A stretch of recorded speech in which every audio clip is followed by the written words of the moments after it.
Subscribe कीजिए simple and easy classes को और स्टडी से जुड़ी अपडेट्स के लिए बेल आइकन को दबाइए। Hello viewers, welcome to simple and easy classes. आज हम बात करने वाले हैं बीएससी पार्ट थर्ड के जूलॉजी पेपर थर्ड के एड्स टॉपिक के बारे में। आपको मैं बता दूं कि एड्स को हम एक्वायर्ड इम्यूनो डिफिशियंसी सिंड्रोम या फिर एचआईवी के नाम से भी जानते हैं। इस वीडियो में आपको पूरी डिटेल बताने वाली हूँ कि एड्स बीमारी होती क्या है और ये किस कारण से फैलती है। दूसरी बात, इसका वायरस कैसा होता है और ये किस तरह से अपने आप को मल्टीप्लाई करती है। इससे बचने के लिए हमें क्या क्या प्रिवेंशन की ज़रूरत होती है और साथ ही साथ इसकी क्या क्या मेडिसिन्स हैं, ये सभी मैं आपको इस वीडियो में बताने वाली हूँ। इसलिए वीडियो को बिना स्किप करे लास्ट तक देखें और अगर आप मेरे चैनल पे नए हैं तो चैनल को सब्सक्राइब करना ना भूलें। साथ ही साथ बेल आइकन को भी प्रेस कर लें जिससे आने वाली वीडियो की अपडेट आप तक सबसे पहले पहुंच सके। तो चलिए स्टार्ट करते हैं। स्टार्ट करने से पहले मैं आपको बता दूं कि जो एड्स टॉपिक है ये जूलॉजी पेपर थर्ड में बहुत ज़्यादा पूछा जाता है और बहुत ही इम्पॉर्टेंट टॉपिक है। और अगर जो नोट्स मैं आपको प्रोवाइड करवा रही हूँ, अगर सिर्फ आप इतना भी लिखाएंगे तो आपको बहुत ही अच्छे मार्क्स मिलने वाले हैं। तो चलिए स्टार्ट करते हैं। AIDS, acquired immunodeficiency syndrome. A for acquired, I for immuno, D for deficiency and S for syndrome. अब हम इसमें सबसे पहले बात कर लेते हैं बॉडी इम्यूनिटी की। हम बॉडी इम्यूनिटी की बात इसमें इसलिए करने वाले हैं क्योंकि एक ऐसी बीमारी है जिसकी वजह से बॉडी की इम्यूनिटी पूरी तरह से ख़त्म हो जाती है। तो हमें ख़त्म हो जाती है बॉडी इम्यूनिटी, तो इसके बारे में हमें पता तो होना चाहिए कि बॉडी इम्यूनिटी होती क्या है। हमारे नेचर में चारों तरफ सेवरल टाइप्स के पैथोजन यानी कि अनेकों टाइप के पैथोजन्स होते हैं तथा टॉक्सिक सब्सटेंस होते हैं। पैथोजन वो होते हैं जिसे हम चाहते नहीं हैं कि वो हमारी बॉडी में आए। इट मीन्स पैथोजन वो होते हैं जो बहुत सी डिसीज़ कॉज करते हैं, या फिर हम इसे फॉरेन पार्टिकल्स भी कह सकते हैं। फॉरेन पार्टिकल्स वो होते हैं जो हमारी बॉडी का कोई भी सब्सटेंस नहीं होता, हमारी बॉडी के बाहर के सब्सटेंस होते हैं, और अगर वो हमारी बॉडी के अंदर आ जाएं तो वो हमारी बॉडी को पूरी तरह से ख़त्म कर देते हैं। ठीक है। जो वाटर, फूड, एयर एक्सेट्रा से जीवन भर हमारी बॉडी से इंटरेक्ट करते रहते हैं, उनसे फाइट करने के लिए हमारी बॉडी में एक डिफेंस सिस्टम होता है। जो पैथोजेंस होते हैं उनसे लड़ने के लिए हमारी बॉडी के अंदर एक डिफेंस सिस्टम होता है जिसे इम्यून सिस्टम कहते हैं। पैथोजन से फाइट करने के लिए हमारी बॉडी में एक स्पेशल टाइप की प्रोटीन बनती है जिसे हम एंटीबॉडी कहते हैं। जब ह्यूमन में पैथोजन से फाइट करने वाली इम्यूनिटी पावर ख़त्म हो जाती है तो उसे एक्वायर्ड इम्यूनो डिफिशियंसी सिंड्रोम या फिर एड्स कहते हैं। जब पैथोजन से फाइट करने के लिए जो हमारे अंदर इम्यूनिटी पावर होती है वो पूरी तरह से एंड हो जाती है, तब उसको एक्वायर्ड इम्यूनो डिफिशियंसी सिंड्रोम यानी कि एड्स कहा जाता है। AIDS and it's viral pathogen. अब हम इसमें बात करेंगे कि एड्स जो होता है उसके बारे में पता कैसे चला और ये किस पैथोजन से फैलती है, यानी ये किस वायरस से फैलती है। सन 1981 में अमेरिका में होमोसेक्सुअल मैन्स के एक ऐसे ग्रुप का पता चला जिन्हें हेरोइन तो आपको पता होगा, हेरोइन ड्रग तथा अन्य सब्सटेंस नारकोटिक्स लेने की आदत थी। इस ग्रुप के लोगों को निमोनिया तथा स्किन कैंसर जैसी फैटल डिसीजेस थी। फैटल मतलब बहुत ही खतरनाक डिसीज़ थी। इसके कारण की खोज में पता चला कि इनकी इम्यूनिटी पावर ख़त्म हो चुकी है, जिसे इन्होंने एक्वायर्ड इम्यूनो डिफिशियंसी सिंड्रोम कहा। शीघ्र ही सन 1983 में ल्यूक मॉन्टेग्नेर, आप यहाँ देख ले MONTAGNEIR, ल्यूक मॉन्टेग्नेर तथा 1984 में रॉबर्ट गैलो ने बताया कि यह एक रेट्रोवायरसेस द्वारा होती है।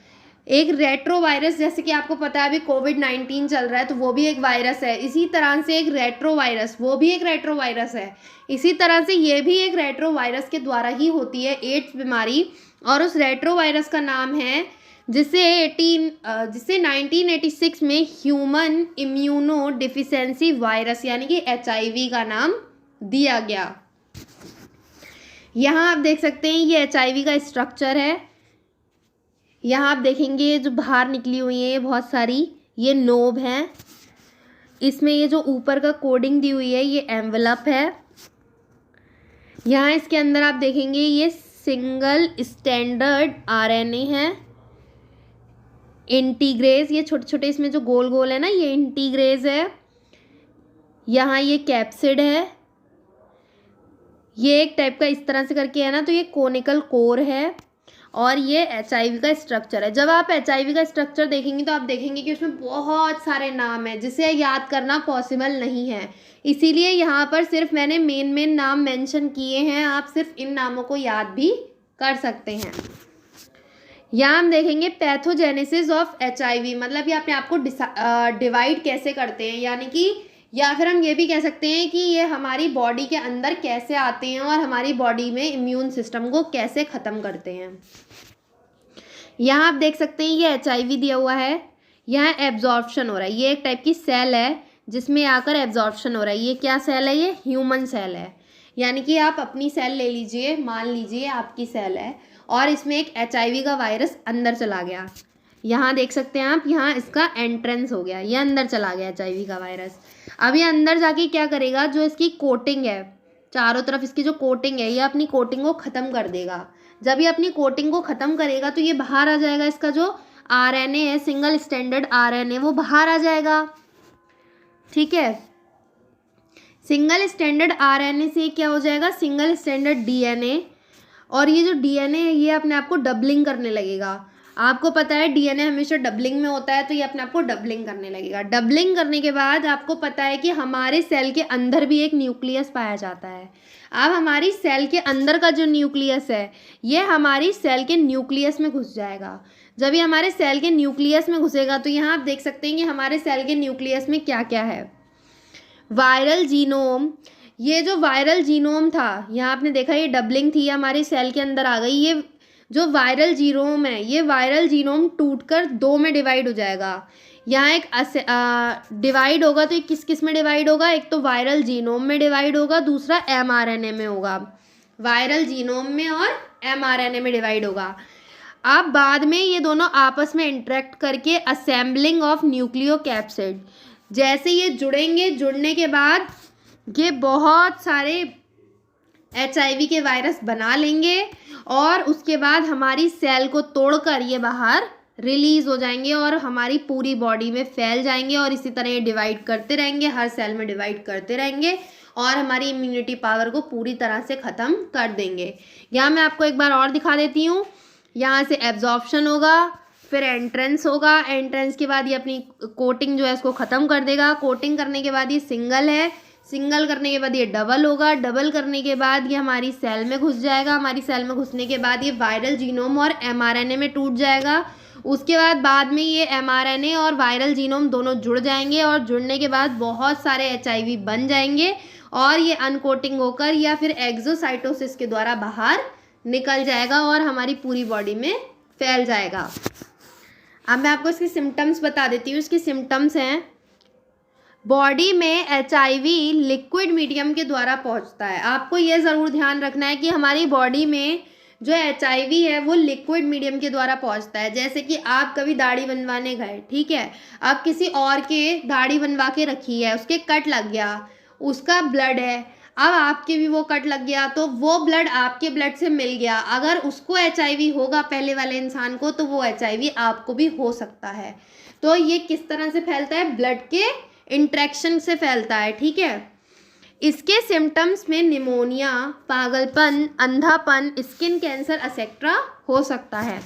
ह्यूमन का इम्यूनिटी सिस्टम इतना कमज़ोर हो जाता है कि मलेरिया, ट्यूबरकुलोसिस, कई प्रकार से ह्यूमन की डेथ हो सकती है। अगर आपको कोई छोटी सी भी बीमारी हो जाती है और अगर आपको एड्स है तो आपका इम्यूनिटी सिस्टम इतना वीक हो जाता है कि आप वो छोटी सी बीमारी को भी नहीं झेल पाते और ह्यूमन की डेथ भी हो सकती है।